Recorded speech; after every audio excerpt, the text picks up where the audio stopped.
Were you able to figure out either? The rest of. What you got? Like 4 more lines. Huh? 50%. Yeah. They want the number.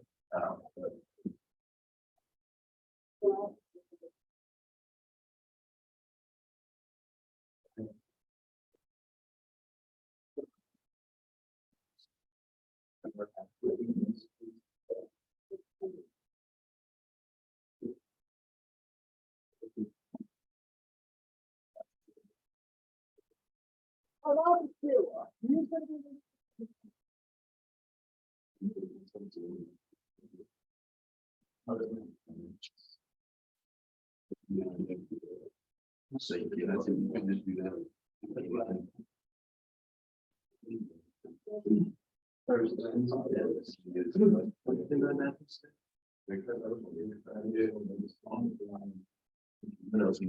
So what have you done? I couldn't get one of them. Which one? I tried to see the trade one. You couldn't do it? I forgot how to do it. Yeah, they, so do you know which country specializes in which? Yes. Okay. We're gonna like compare the two. So just look at, all you gotta do is look at Argentina, right? Because that's all they're asking you about, right? Oh, yeah. Okay. So if Argentina doesn't trade to it, and they give up a coffee, how many pounds of beef do they get for that coffee? Without trade? Oh, without trade? Yeah. Okay, now look at the trade and tell me you think it's good as that. Huh? Not good. Okay, Not good. Dude, why are you doing this?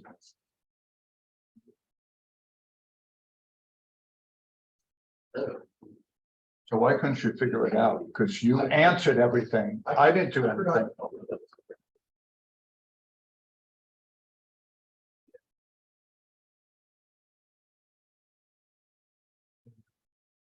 All right.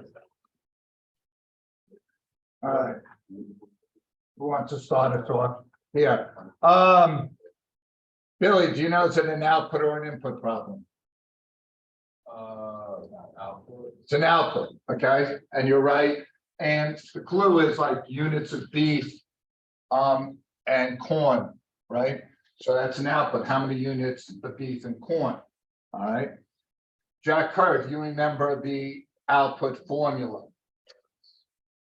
Okay, so the two output equals under over, right? All right, so we're there. All right, assume that prior to trade, Brazil is producing 5 units of beef and 1 unit of coffee. All right, so Brazil, that'd be 1 to 5. Now, what are they producing? Or what can they produce? 20 to 2, right? So if I was drawing production possibilities curve and beef was here, it'd be 20, and of course it was here, it would be 2. Okay, now they're saying 1 to 5. Where is 1 to 5 going to be? Tyler, in this diagram? In the middle. It should be in the middle somewhere, right? So what do we have? So then what could we say? It's going to be inefficient, right? So you could say that it's inefficient, and because it would be producing below the curve or in the middle, like Tyler said. Okay. Yes, sir. But if it's before trade, then couldn't they be using the resources efficiently, but they just lack the resources to? No, because this is 20 to 2. Yeah, but that's after the trade. No, this is before trade. 20 and 2. But it says prior to the trade, Brazil is using. Yeah, that means using this table. This is all before the trade. Oh, okay. Okay? Yeah. Okay.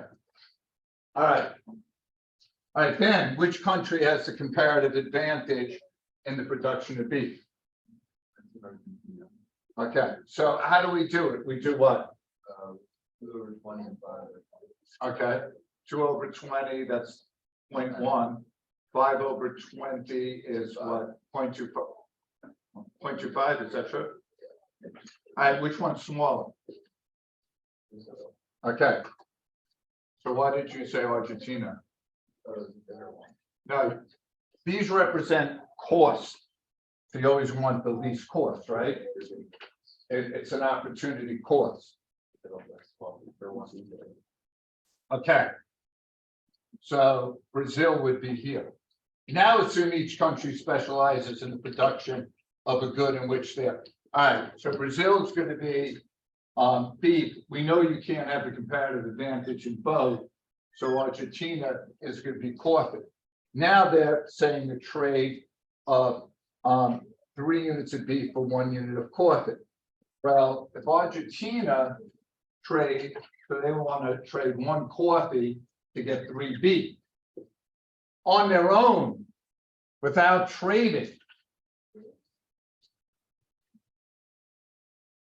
Lucky, what did they get? It's 4-1. It's 4-1.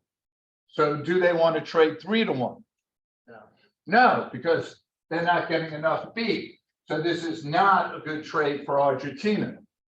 Now, Jackson, they did not ask this, but is it a good trade for Brazil? Wait for Brazil. For Brazil. Yeah, because Brazil usually gives up 10 pounds of beef, right? For 1 coffee. Now they only have to give up 3. Any questions on A, B, or C? So would 5 be a good trade for the both? Since Brazil's gonna. Yes. Anything in between, so if their ratio here is 1-4 and their ratio is 1-10, anything in between there would be good. Okay, and 5 certainly would have fell in there. Thank you for bringing that up. That's good. All right, suppose the maximum production of coffee in Argentina increases. How will this affect Argentina's cost of producing beef? Opportunity cost. It will increase because you're giving up more coffee for 1 beef. Okay, now I did an example to explain, because to me it was easy. I said increase, and my example was, say, like they go from 5 to 10 coffees, the opportunity cost would go from 0.25 to 0.5, which is what Mason said. Okay. And by the way, on your FRQs, if they don't say explain, don't explain. A lot of you guys explain the wrong answer. Now, I gave you credit for it, but I don't know what they. So if they don't say explain, don't write 5 sentences about why you think it is. Just they'll allow you to guess. Just put, if you know it, obviously put in the right answer, but don't explain unless they say explain. All right, so now we're down to the last one. Assume Argentina civilian working. Anyone feel that they got it?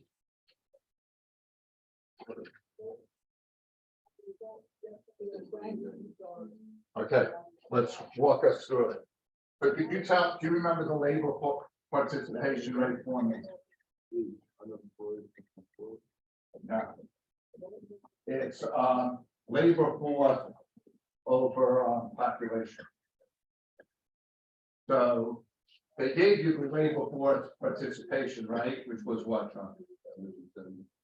And did they give you the population? Okay, so we knew 30, if you cross multiply, right, 35 million is in the labor force, right? And then they tell you 20% is unemployed, right? Did you times it by 0.2? So you got 7 million are unemployed, and that means 28 million are employed. Okay. Any questions on any of that?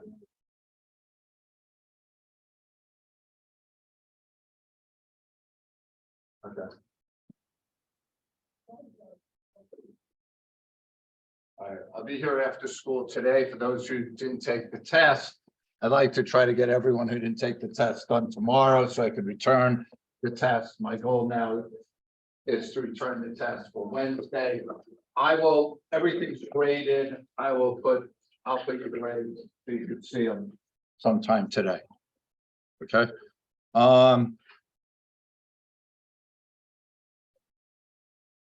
Go back.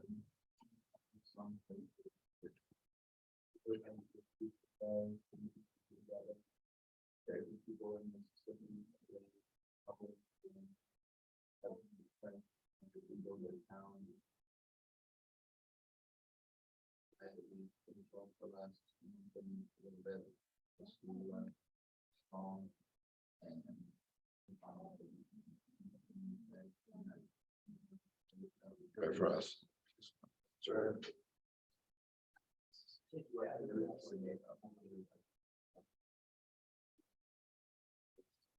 Okay, Monday, that's today, you should start chapter 9. The notes are due Friday. Friday, I'm giving you a quiz on 4 graphs. The 4 graphs are under the AP review. So if you look at AP review, I think it says something about graphs. So they're there. It's the Phillips curve, it's the long run side by side, perfect competition. It's the long run monopolistic competition. It's the side by side labor market. All right, there's gonna be no shifting. They are like they are. All right, there. Now, if you graph it and you don't label, you get a 0. It's either perfect or 0. So you can get 4 out of 4. You can get 0 out of 4. Last time, I don't think I was really specific that if you made a mistake, you got a 0. So I was fine. And if people didn't do well, I just didn't count it. All right. So these are the 4 graphs. Again, they're on the topics page under AP review. All right. And that'll be those 4. The Phillips curve, we kind of should know because we just did it. The other 3 are kind of review graphs. Then you should get 100. Right? Well, hopefully, I'm giving you the freaking answers before the quiz. Okay. Wait, when's the quiz on the graph? Friday. Okay. All right. Thursday, I'll do the AP review before and after school. And we'll do that. Okay. Yeah.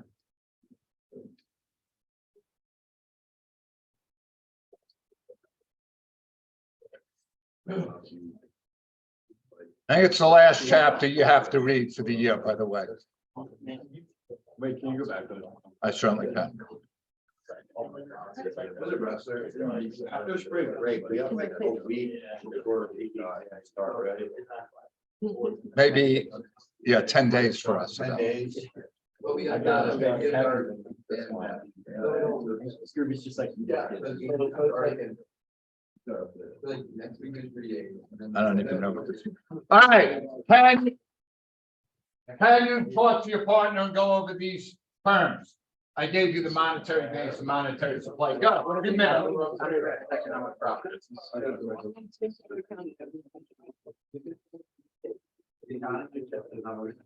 I think accounting is like.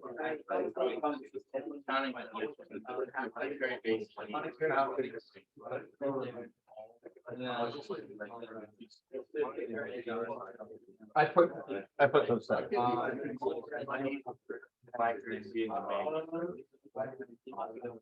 It's a trick question at the same time. What is the same? Yes. Fixed versus variable. Yeah.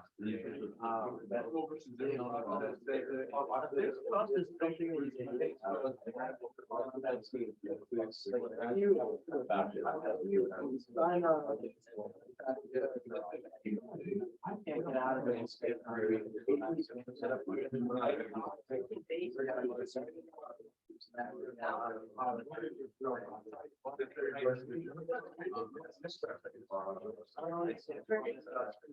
It's, No. he shut down that.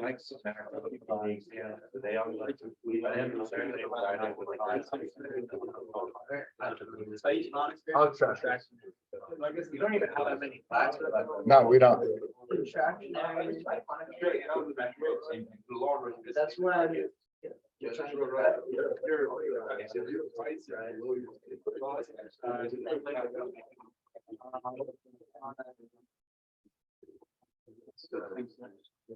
Okay, anything up here you or your partner did not know?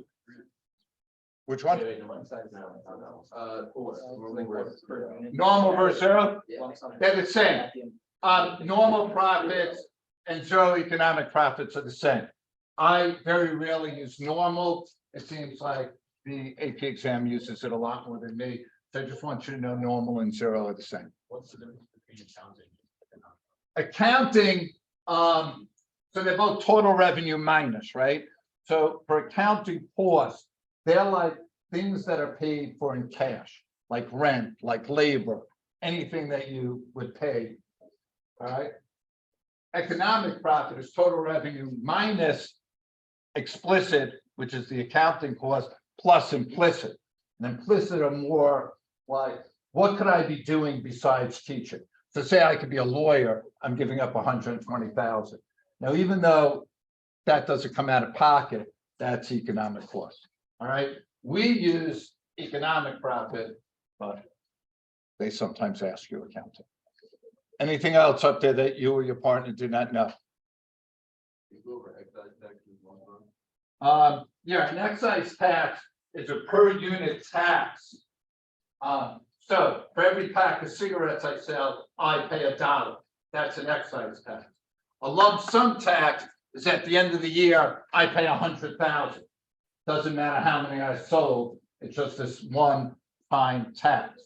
Excise tax graphically shifts MC and ATC. Lump sum only shifts ATC. Anything else up there? I put the monetary base, money in circulation, bank reserves, and money supply, currency, and demand deposits. Shutdown rule, price. If price is below ABC, you shut down in every market. So it's monopolies, that's perfect competition, monopolistic competition, oligopolies. Okay, yes, sir. Yeah, tight monetary is going to cause contraction. So it'd be like selling bonds, right? Sell suck. And it would be like increasing the interest on reserves or things like that. Okay. Any questions on any of these? Components of GDP, I don't know why that's there, but it's consumption, investment, government spending, and net exports. Phew, good. All right, here we go. We're up to today's notes here. Closed versus open economies. Last unit of the year. I think chapter 9 is the last thing I'll make you read too. All right, a closed economy focuses only on domestic prices. That means you're not really open for trade. Okay. And then an open economy is you're involved in world trade.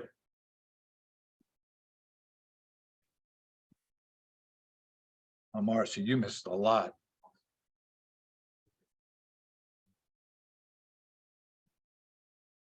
It's okay. All right. So again, a closed economy focuses only on domestic. So that would be like the United States just trading within each other. And then, of course, we have an open economy because we trade throughout the world. Okay. All right. So here would be just an example of us with a closed economy. We'd have an equilibrium price. Anyone remember how to find consumer surplus on a graph like that? Is it just anything over? Yeah, over the price, below demand. And Colby, the producer surplus would be below price. Okay, so there is your consumer and produce surplus, seems okay, domestically. So what we want to do is see, does trade help the economy as a whole? And if it does, total surplus should increase.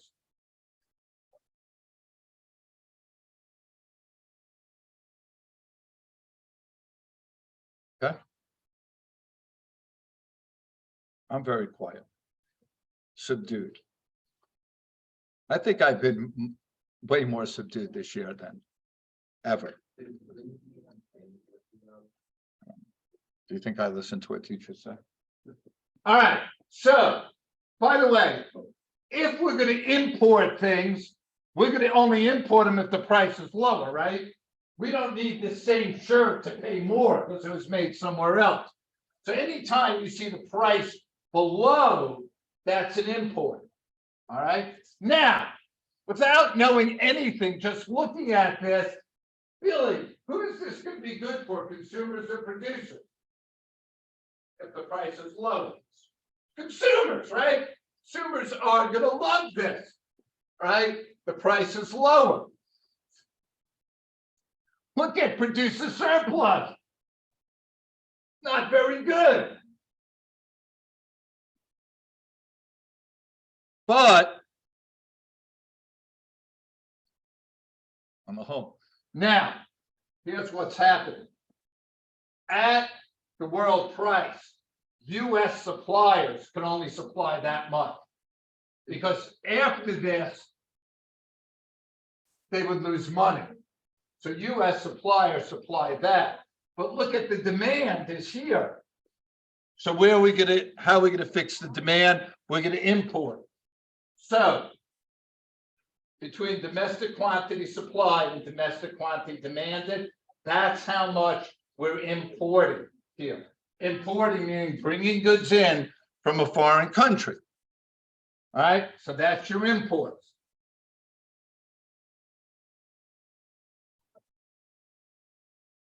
Now again, I think it's apparent if you look at the graph closely that this is not good for producers. Producers are not the winner in this sequence. But look at consumer surplus now. I hope this is going to be good. Okay, so consumer surplus is now above the price, as Jack said earlier, below demand. It's A, B, and D. Producer surplus is C. But did we gain total surplus? Yeah, D is the gain, right? That's so for the economy as a whole, world trade and importing helps. Hurts producers, but helps consumers way more than it hurts producers. So total surplus increases. So winners, consumers, and the economy as a whole. You could argue that producers are losers. And they often fight world trade, and we might get to that today, but probably tomorrow.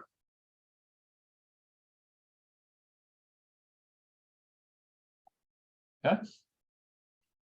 We're good. All right. Now let's look at exports. Okay. If I'm going to export something, I might as well get a higher price. So exports, the price are going to always be higher. Now, because I'm now selling at a higher price, quantity demanded in the United States is a little less. Makes sense? Yes, sir. Wait, why, so why do you export it at a higher price? Because I'm a producer, I want to make more money, right? Yeah, but like, If say this was 5, Jack, right? Why sell it for 5 throughout the world? I might as well just sell it for 5 to the United States. but like, would you ever sell it for 5 throughout the world? Because then you could just sell more of it. Yeah, but you're gonna usually try to get some more. Because there's an expense too to foreign, do you know what I mean? Shipping across. All right, so your exports now are gonna be the difference between domestic supply and domestic demand.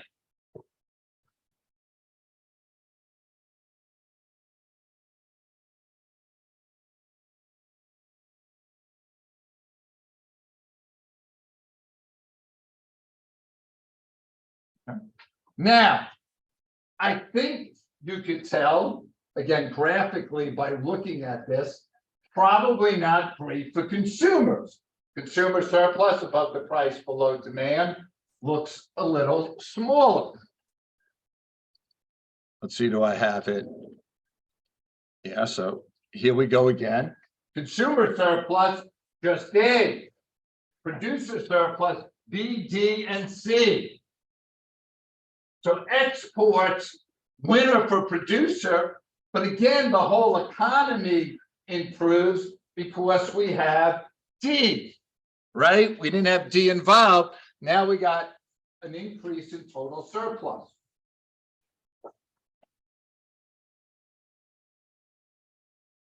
Right? So I'm just going to back it up a second again because I want you to see. All right, here is the exports. Like the surplus here is the exports. A would be consumer surplus. And then if you took the red triangle, like right here, you've got producer surplus. Okay. All right, any questions on the import exports? The exports is just those two dots all the way down. What do you mean by 2 dots? The two dots where it's, This? yeah, Yeah.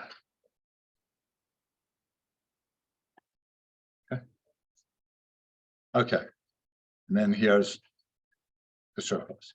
All right, now producers, right? Were they losing on imports? Yeah, so they don't like it.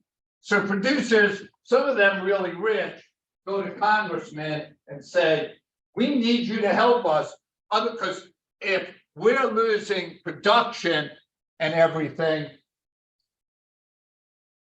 we're going to lay off workers, people are going to lose jobs. That's not good for our economy. So a lot of times Congress passes what's called a tariff, and that's a tax on everything produced. All right. So here's your world price. And on the top is price with world and your tariff. Okay. I'm going to give you a minute to copy that down, and then I'll try to talk your way through it.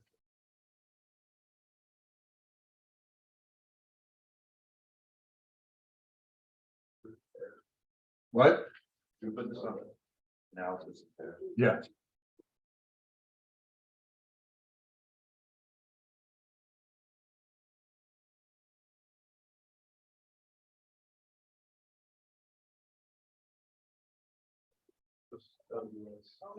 Where are you? Yeah. Like, the one, yeah, the line below it. That's world supply and time.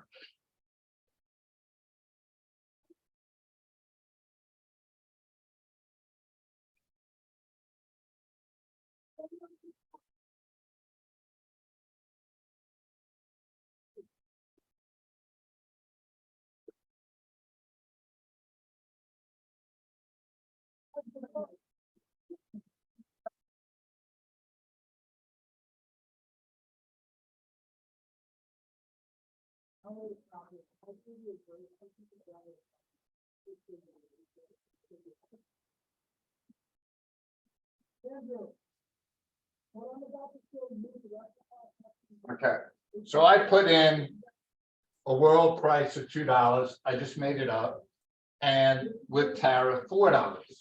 Okay. And let's just put some quantities in there too. So let's just say this is 20, this is 40. I'm just making these up arbitrarily. This is 80, 60, this is 80. Okay. All right. At $2, the world price here was imports. Right? That's imports. So we're importing, say, 60. Let's just say 60 cars. at the tariff, the imports are now from here to here, we're importing 20 cars. So notice the tariff decreases imports, which is what the producers want, okay? Now, like almost any tax except an externality, you're gonna get deadweight loss, which are the two triangles. And that's because you're losing customers due to the increase in price by the tax. Now, at the world price at $2, US suppliers were supplying 20 cars. Now, at the tariff of $4, they're able to supply 40. So US suppliers are now a little more involved and they're happier, right? Okay. Consumer surplus, same formula, above the price, below demand is here. You remember, producer surplus went from here to here, to both of these.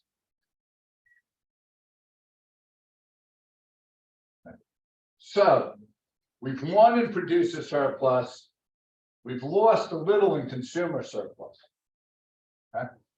Now, tax revenue is this box. So it would be a $2 tax. We've got 60 minus 40, say 20 cars, so it'd be 2 times 20, which would be $40. That goes to the government. Okay. Now, you might have forgot this, and because we don't emphasize it a lot, total surplus equals consumer surplus plus producer surplus plus tax revenue. So tariffs hurt total surplus, not because of the tax revenue, but the deadweight loss. Because this used to be, the two yellows used to be in consumer surplus, but they're no longer there. Questions? I got questions then. Then tariffs are good for who? Producers, consumers, or the total economy? What happened to the price, Ben? Oh, wait, I think I'm getting a mix up with what we went with for that. Yeah. Yeah, I'm getting a mix up. Okay, so look at your graph. Who's it good for? What? Producers. Anytime price goes up, it's good for producers. Asher, what hurts the total economy with the tariff? Why is the tariff not good for the total economy? Tax? Well, the tax, but what is it taking away? Deadweight loss. Deadweight loss, okay? Deadweight loss hurts total surplus. Okay? Yes, sir. What does the tariff look like on a graph for export? Like if you were Ah, exporting in another it- country for tariff. It would look the same, but you're looking at the country who's always importing. Because the tariffs on you know what I mean? Our embargo is different. Could you, Our embargo is different. like embargoes are like quotas. So say like you put a quota on and we're only gonna take 20 cars from Japan. The main difference is we're not going to, so for a quota, we're not gonna get tax revenue, we're just gonna stop. Embargoes, a lot are almost no trade. Do you know what I mean? Like,